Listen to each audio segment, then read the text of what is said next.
Under the U.S. President's latest executive orders and trade frameworks, American automakers are facing steep new costs. Steel and aluminum now carry a 50% tariff, auto parts from China face a 30% rate, and goods from Canada outside the 2020 USMCA trade deal can be taxed up to 35%. In contrast, German, Japanese, and South Korean automakers enjoy a far lower 15% tariff rate. President Trump has openly defended this aggressive tariff strategy. At a Pennsylvania rally, he promised to raise steel tariffs from 25% to 50% to further secure America's steel industry. On June 4th, his administration officially implemented the increase, framing it as a way to protect critical domestic industries from unfair competition and global overcapacity. While these tariffs fit Trump's America First policy, affected countries quickly voiced strong objections, warning of negative consequences for both their economies and American businesses. Now, even U.S. companies are sounding the alarm. Michigan Governor Gretchen Whitmer met privately with Trump in the Oval Office this week, warning that his policies threaten Michigan's auto industry and hundreds of thousands of jobs. According to the Associated Press, Whitmer considered a possible Democratic contender in 2020. It brought a detailed slide deck showing charts, statistics, and maps to illustrate the damage to automakers and suppliers in her state. The meeting was notable given her frequent criticism of Trump and the fact that Michigan was key to his 2024 victory.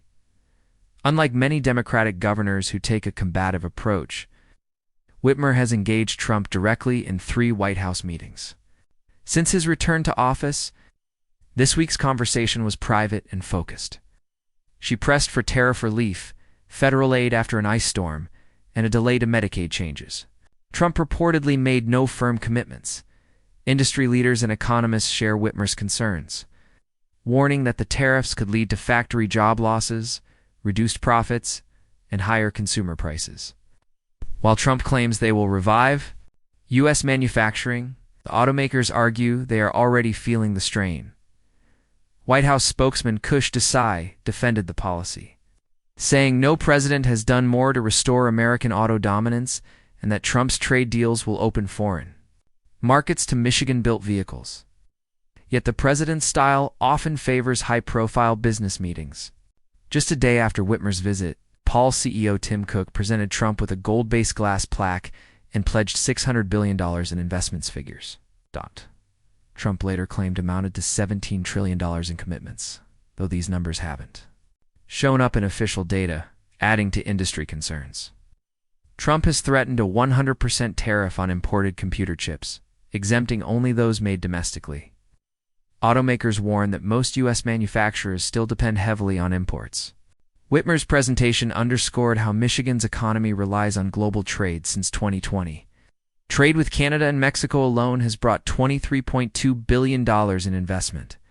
The Big Three GM, Ford, and Stellantis parade 50 factories in Michigan, supported by over 4,000 suppliers, sustaining nearly 600,000 manufacturing jobs. The stakes are high. Michigan's economy and politics are deeply intertwined with the auto industry, both practically and symbolically. In 2024, Trump's win in the state was fueled by voters' economic dissatisfaction, with most pro-ter voters backing him strongly. But the state is still divided on whether tariffs help or hurt. The impact is already visible. Ford reported $800 million in tariff-related costs in Q2 2025, while GM's hit was $1.1 billion. Both warned that such expenses could limit U.S. plant investments. Since January, Michigan has lost 7,500 manufacturing jobs. Smaller companies like Detroit Axle have faced possible closures and layoffs. Executives from GM, Ford, and Stellantis have repeatedly lobbied the White House for relief, securing only a 1-month pause in the new tariffs due short to make a real difference. Trump remains firm, arguing that higher tariffs will push production back to the U.S., creating jobs and raising wages. Whitmer's challenge is convincing him that, at least in Michigan, the opposite is happening. She left copies of her presentation with Trump's aides, emphasizing the state's dependence on integrated North American supply chains. Whether her case changes his mind remains to be seen. For now, automakers are bracing for more cost increases. And Michigan's economic future remains tied to the fate of an industry that has defined it for generations. That's all for this video.